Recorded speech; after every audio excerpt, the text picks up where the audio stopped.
Alright mga idol, mayroon lang akong katanungan. Bakit ang lalaki pag nasaktan or niloko ng asawa nila or nung girlfriend nila, hindi nagpo-post sa social media, nagpaiyak-iyak? Di ba? Ang mga babae kasi pag nasaktan or niloko or iniwanan, magbibideo, mag-iiyak-iyak sa social media, tapos sasabihin naman nung magko-comment, kaya mo yan, laban lang, diba? Ganun eh. Pero kami mga lalaki, di namin yung gawain yun eh, yung magpapaawa kami sa social media, ipopost namin na umiiyak kami para lang mayroong makikipagsimpatiya sa amin.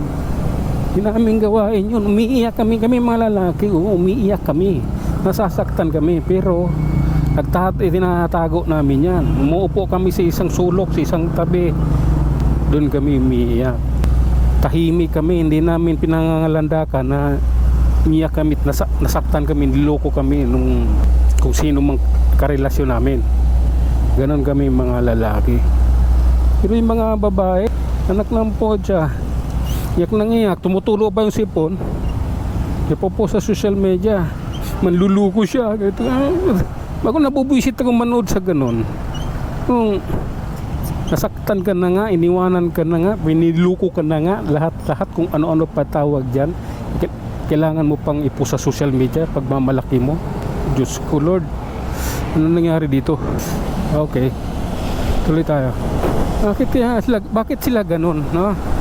Kaming mga lalaki, ano lang kami, lahat ng bagay hanggat maaari tinatago namin. Lahat ng bagay hanggat maaari walang kami lang ang nakakaalam, kahit ano pang ginawa ng tao sa amin. Kami lang yun, nasabi lang namin sarili namin. Pagdating ng araw, pag nagkasalubong tayo, kung magkasalubong man tayong muli, pag pinagbigyan tayo ng Panginoong Diyos na magkasalub, nakangiti na ako, kahit sinaktan mo ako nung araw. Ikaw, kumusta ka naman ngayon? Ganon kami mga lalaki. Pero mga babae, ewan ko, paawa ipik.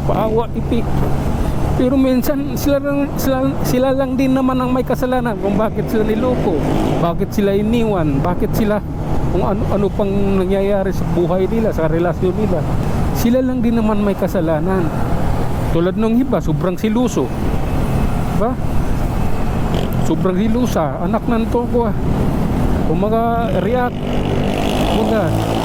andyan yung sabunutan ka, kung maiksibok mo, wala masasabunot sa'yo, kakalmutin ka, pupunitin ang damit mo.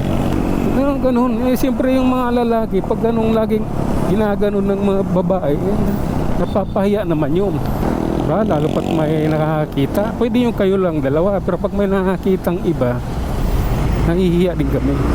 Tahimik lang kami, pero sa loob namin, hintayin mo, magsawa ako, di mo na ako makikita, mawawala na lang ako bigla.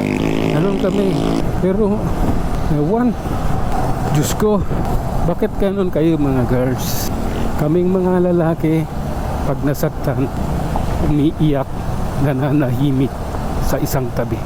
Ano mang sakit niyan, kaya nga kami umiinom, naglalasing, diba? Doon namin binubuhos yun. Kahit alam naman namin, pagkagising namin, andyan pa rin yung problema. Pagkagising namin, masakit pa yung ulo mo dahil sa hangover nung ininom mong alak. Alam namin yun, pero ginagawa namin yun, sinasadya namin gawin yun, kahit panandalian man lang, malilimutan namin yung ginawang kalukuhan ng babae sa amin, diba? Talong kami. Okay, kaya sana naman sa susunod, wag naman ganun. Sinaktan ka na nga, ginago ka na nga, pangangalandakan mo pa sa social media. Doon naman sa paiyak-iyak na nagbibideo, sana naman pag umiyak kayo, wag nyo tumutulo yung sipon ninyo na kabidyo, kasi lumalabas na ang dugyot nyo, diba? Ang dugyot tingnan ang pangit Maganda na lang mga idol. Basta kami mga lalaki, pag nasaktan kami, umiiyak man kami sa isang tabi, nananahimik kami sa isang tabi. Lahat ng bagay, nasasaktan kami, pero tinatago namin.